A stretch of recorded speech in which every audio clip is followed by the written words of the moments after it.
English teachers have a bad reputation in Japan. And I should know. I talk to a lot of them. And, this is my perspective. So I could be wrong, Other people may have different opinions, but these are mine. So let me first start by explaining English teachers' situations for the most part, generalizing. So you have assistant language teachers, which a lot of foreigners are assistant language teachers. And you have people that are full-on teachers or they work at an eikaiwa. Most teachers that are foreigners are here on contract and their jobs are temporary. A lot of people see English teaching as a sort of entryway into Japan. And it's true, it's possible, but most people do not stay in Japan after being an English teacher here. And that's for a multitude of different reasons that I might touch on later. But the pay is not so great, especially compared with, let's say, your home country, and especially now that the yen is completely tanked. And you kind of have to be a crazy person in order to uproot your life and get paid less at a job that you could potentially work a lot harder at in Japan. So you got to already start off being a little crazy. And of course, English teachers in Japan that are foreigners, we foreigners are very different human beings. So even just us being clumped as foreigners is always like, huh? And then clumping us again as English teachers, it's a bit weird. But nonetheless, for some people, English teachers have a bad reputation. And since I am an English teacher, and I know a lot of English teachers, I'm going to dive right into some reasons. So reason number one, and this is sort of a reason everywhere. Yeah, people move for the wrong reasons.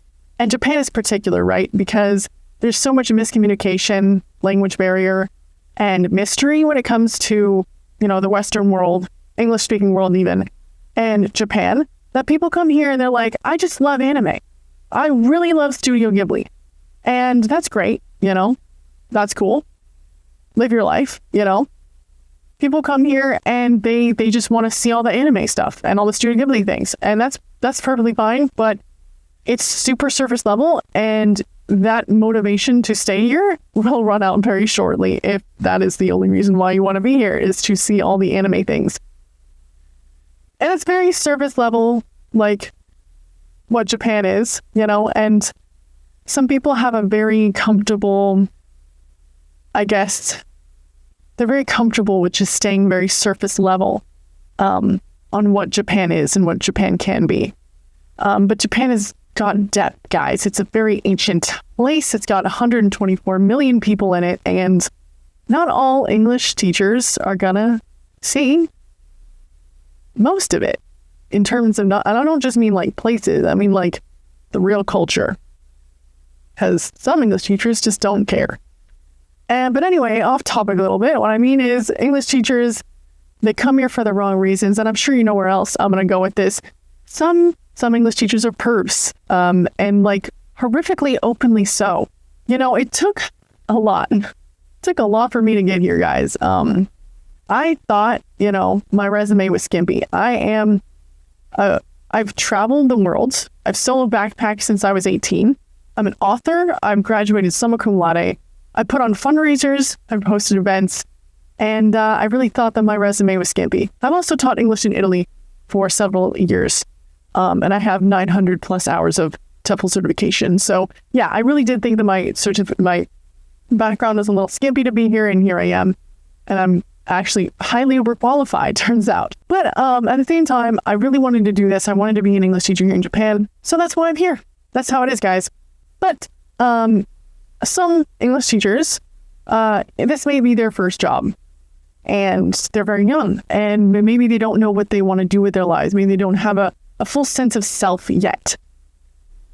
So being in Japan is already hard mode. It's already so overwhelming with all the cultural differences and the language barrier. And even if you study Japanese and you know Japanese, the culture and the language is still there's still so much to learn. Like if you haven't lived here and you think you know so much about Japan, you don't know anything until you get here, really. Because Japan has been so stereotyped by the West that, it's hard for us to know, really. I know at least for me, maybe I'm projecting, but my professor at university, every day she would tell us how Japan work life is this, Japanese people are this, and she would generalize to the point where I would get so anxious here when I first came about how things were going to be.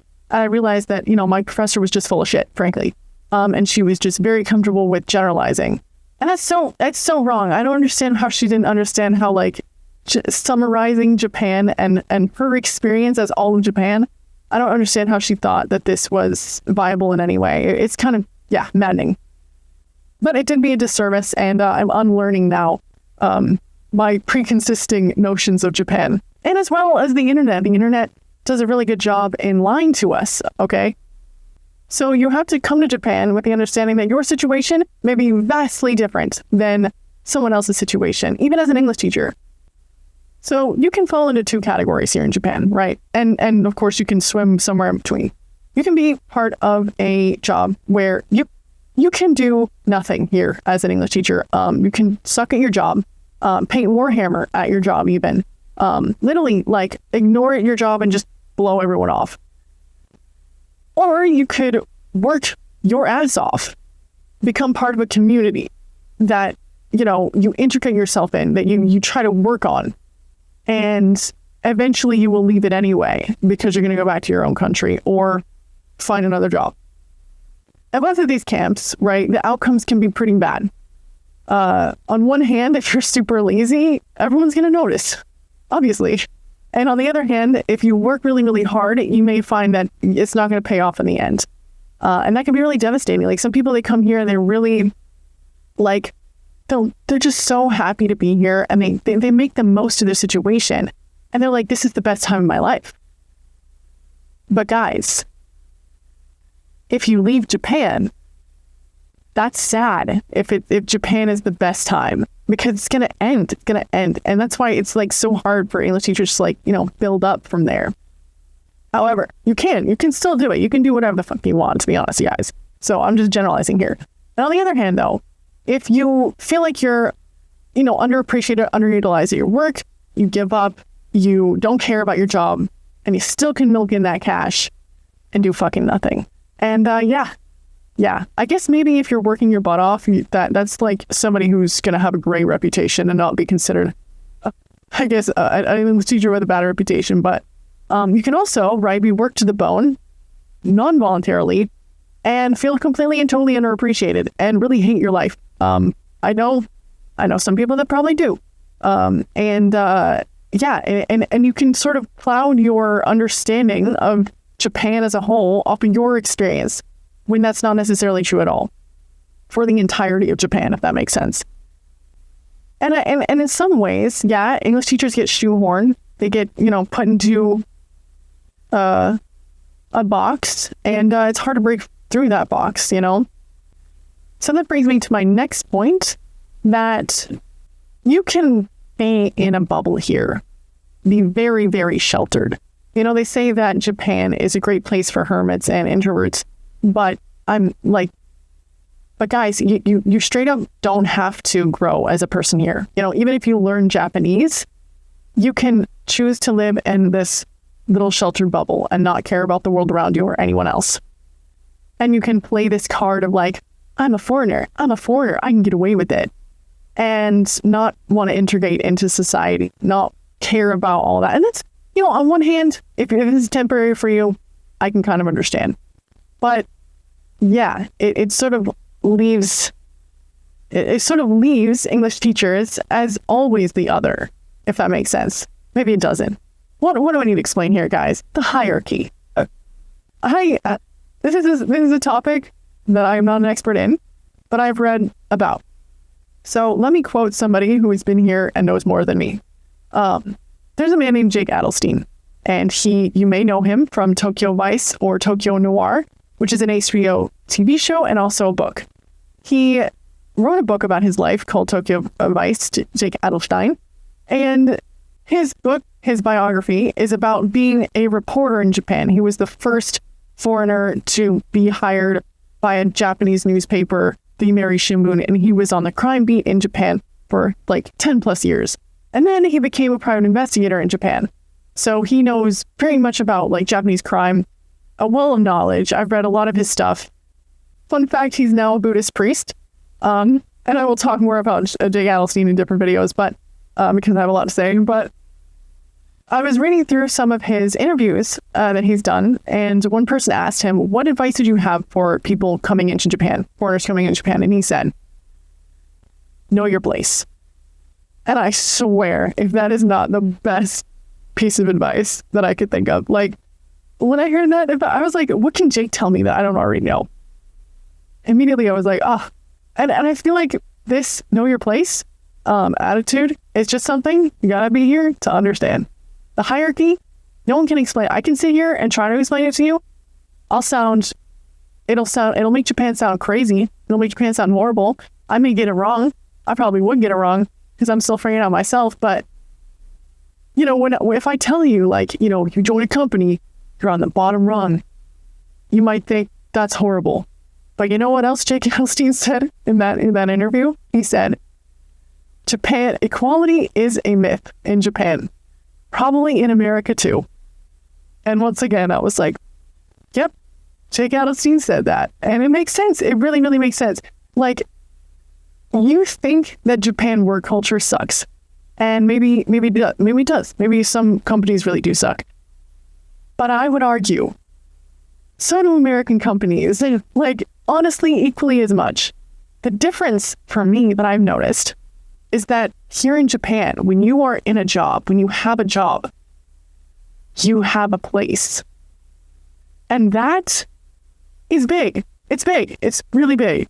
So, yeah, I don't want to get too much into that because it's a whole can of a lot, right? The hierarchy, it's a lot. But, yeah, I definitely feel like it's one of those things that a lot of foreigners are not interested in. They're intimidated by it. I'm certainly intimidated by it. I didn't think that I would ever. I'm like, I'm equal. What are you talking about? I'm equal to everybody. So I still believe that. Like, obviously, as a human being, I'm very equal too. I feel that, that we're all the same. We're all human beings at the end of the day. And yeah, so I didn't know how I was going to take the work situation here. And it turns out I because I was prepared, because, I generalized, not actually, I was able to navigate it. Or I am able to navigate it. I think. I don't know. We'll see.